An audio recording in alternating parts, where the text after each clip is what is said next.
Hi, we're Kablamo, and today is the last of our making of series. Face to face. Face to face. First thing we wrote, first thing we recorded, but the last track on the album. Yeah, full circle.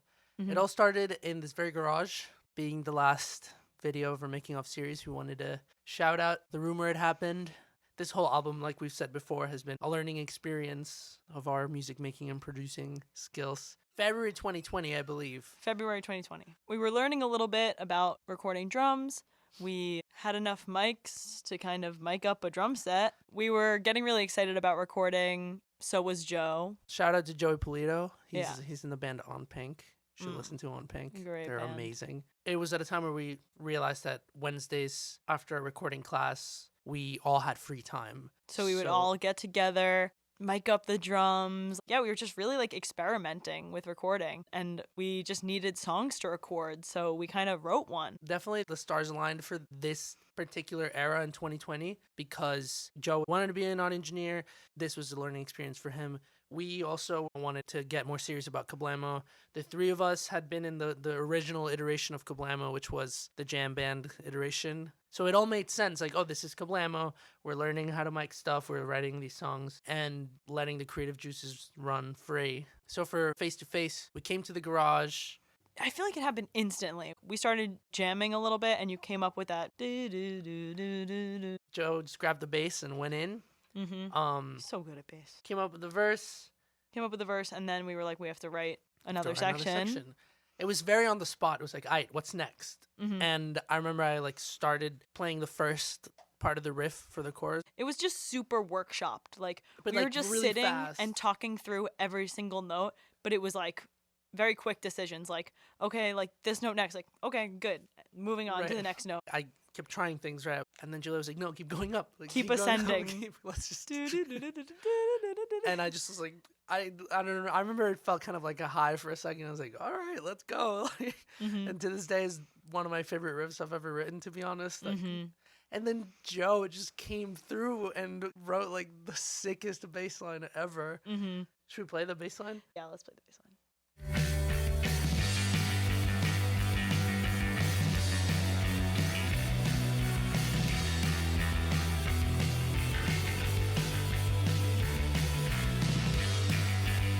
So good.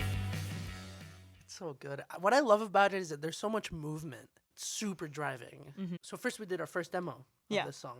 I was super new to drumming. Not super duper new, but new enough that it was hard for me to play this fast. I really wanted to play to a click because I was like, I want this to be clean. I want it to be tight. But yeah, I was like playing. It was really fast and just not a style I was used to playing. But yeah, so we came up with this first one.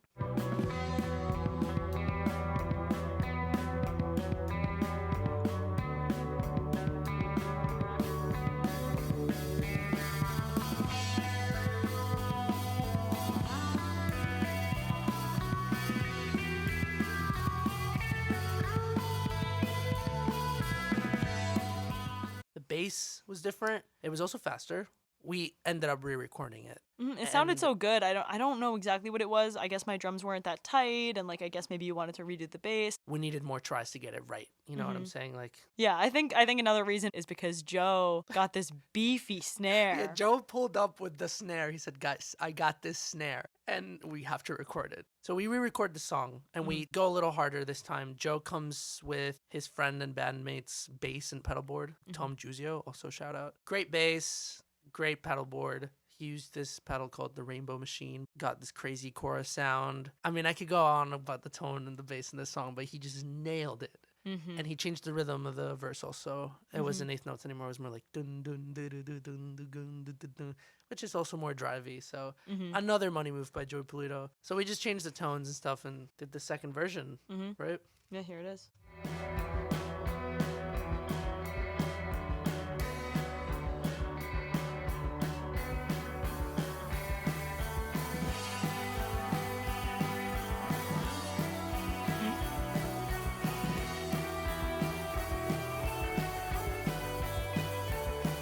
This is the recording. This is what made it to the end. Yeah, so COVID hits, we get distracted with other things. We sat with it for a long time, but I always would turn to it and be like, oh my God, this is so good. I will always say that this was like the fuel. It fueled the whole album because it felt like studio quality, especially like in comparison to anything we'd made before. That was like the confidence. It gave us so much confidence. Like this could be on an album one day. Oh my God.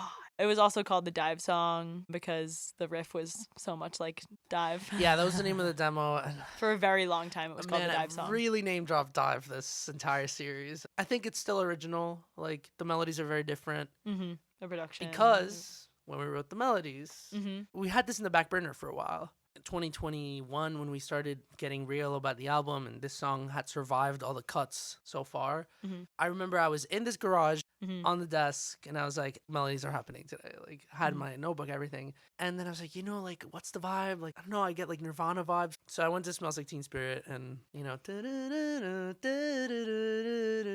it became. It just kickstarted the process. And after I had that first kind of phrase, the rest just came, you know? Mhm. So heavily inspired by Nirvana for the vocal melody. I sent it to Julia. Santi was like, I came up with these ideas and I was like, uh-oh, like, I hope I like it. I hope I like it. And I just pressed play and I was like, I like it. Like, this Let's is go. meant to be. So yeah, basically after that, we needed a chorus. We fretted on that for a while. All throughout time, we came up with so many scratches and ideas, and I, like, was not having it with any of them. Nothing was good enough, especially because that riff was so good. I was like, something has to Yeah. go over this riff. I tried, and eventually, after just being super inspired at work one day, listening to our music and just, like, dreaming, I was just, like, yelling in the car, basically, to the song, like, trying to come up with melodies, and came up with this.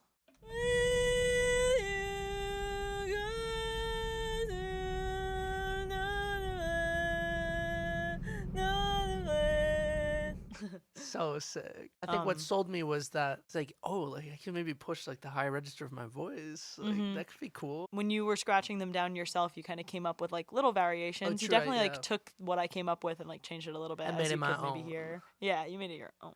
So then it was time to come up with lyrics once we finally came up with those melodies. It was like Like during March? our lyric era. Lyric face, yeah. yeah. Phone addictions were already a thing, but COVID really was like, nah. Phone addictions are in to stay. And everyone was like on their phone all the time. And there wasn't a lot going on in my love life or anything. So I was like, man, like I really wake up every day and I'm like on my phone and then I'm on my phone before going to bed. And I just have like a really toxic relationship with this like thing. Mm-hmm. So I was like, I'm going to make this song about it. So I called it Pixels.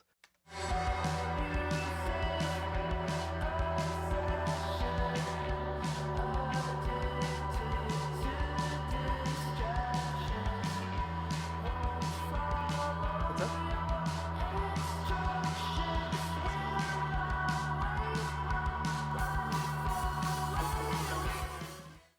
We started playing these songs live in our home turf of New Paltz. Singing this song, I realized I did not feel these lyrics. I wanted to like be able to sing it and be like, yeah, like I mean this. Singing about it like this with such passion and energy, it's like I just don't want to use it. And, like I don't want to I'm not think that about my pissed. phone. Like It's not that deep. I need to work on my self-control using this stupid thing, you know. Then I got deep and I'm like, all right, like what's the real prompt here? So it was after the summer, it was getting colder again. I was just reflecting on like how to move on from the mistakes that I've made, you know, like what do you do when you have to confront the things that you're doing and that other people are doing in your life that don't sit right with you. I have a lot of beliefs about that. Like ideally you should be able to take responsibility for what you do and to improve and to look yourself in the mirror and say, yes, I made a mistake. I could be a horrible person every now and then accidentally and I won't do it anymore.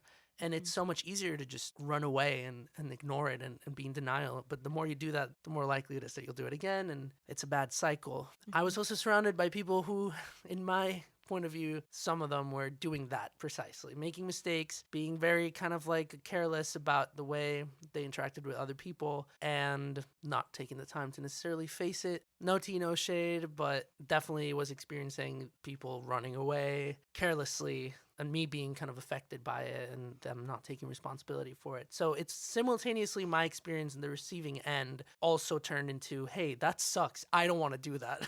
Mm-hmm. So I have to take responsibility for my mistakes. That's kind of what was going through my mind. And I do feel that very strongly. So Mm-hmm. Great lyrics. they just kind of came out after that. Mm-hmm. So you wrote the lyrics. You also recorded them in a Right. fun way. Yeah, so I scratched them, but I was feeling good about my voice that day. I was using this mic, an SM57. I did like some screaming from across the room. I did some more whispery, and I stacked all of that. We always said I was going to record them, but I kind of liked the scratches, so we just kept them. So yeah, the final vocals are a scratch, which I think is pretty cool. And then it was just like later on when we were about to finish that album, we just threw in some guitar overdubs. Especially at the outro.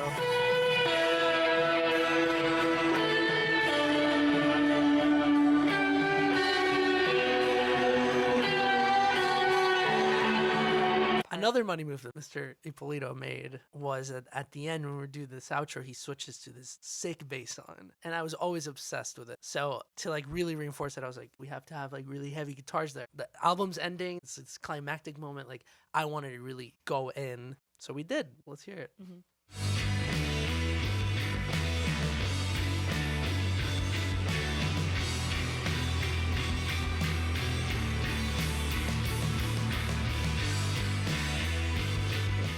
Like, that's what I love the song. These drums are old, bass line's old. Guitars I did a few months ago. In this one song is like all of our growth from when we first started to like when I could finally nail like a tone that I envisioned in my head, you know? And that's actually the magical thing about it too, is like we grew so much, and I think a lot of the other songs in this album were like, oh my god, we're growing, we're getting better at recording drums, playing drums, tones, this and that. Something we talk about a lot is like, oh, should we change this because like we're better now, or should we like keep the magic? And like this is one of those times where we decided to keep the magic. It was a tough decision to keep the drums. All of the other drums on the album were recorded like a year later or as recently as this past summer. But with that one, even though it's like not tight, there are a lot of mishaps and stuff, there's a charm to it. There was no way we were getting rid of it. Getting better means understanding that there's no real better. And there's such a magic to like a young experimentation. Like, oh, we don't really know what we're doing, let's just try this. Like that's how some of the most like magical things happen. And you know, I feel like there's this like natural like kind of immature reaction whenever you grow to be like, oh, the old me, like cringy, like, oh my god. You need to learn to love that past self because that's you. Whatever you knew, whatever you didn't know, you did that for a reason, and you should cherish that. You know, just respect what you've done in the past is I think a big thing. Like, you know, oh my god, I didn't know how to play drums as well. I think it's like it's so tempting to be like, ew, I tried my best, and we were so into it. Yeah, like that's good, let's keep it. You gotta accept all the garbage that you've created, and it's part of the whole package. So it all happened here in this little garage. Mr. Aiden over here. We've had a live audience secretly this whole time. Yeah, studio audience. Studio audience. Pull up, my guy. This is the garage is where we learned a lot about ourselves and what it's like to play music with each other for 3+ years. This was our sacred spot. I think some of the best moments of being in New Paltz is like when we're in this room. When we're in this room, and I think we really came into our own in this space. I just also wanted to say I love Julia and I love Santi. Oh. And I'm so proud of us. We were making music together, and it took us a while to finish this, but I remember Santi sent me like pretty final masters of the EP in August, and that's when I had my first experience like listening to the whole thing from front to back. And I was for about like 2-3 weeks I was obsessed with listening to the whole thing, and it was like crazy. Like it was crazy that like we made something like this together. And like so thank you guys for listening. I appreciate that. Oh yeah. Let's go on camera cry. Woo! That's like front of the magazine covers. Yeah. Hopefully when we make our next thing, we record things like this too. Yeah. I want to like go around the room a little bit. Yeah, we should show it. We have Let's break the fourth wall a bit. Artist at work over here. So. Wow. She's making art. Yeah. I mean, this is a spot, man. Like, This is a spot for Pam too. yeah, Pam lives here too. We're all in the freaking stew here. What's up? Woo! Yeah, man. Aww. I freaking love this place. Julia's still here, so Julia's here. so we still get to come I still here. live here. Thank you for watching. Thanks for watching. Thank you for listening. We're Kablamo. See you next time. Stay safe. XOXO. Stay safe. Hashtag stay safe. Aww.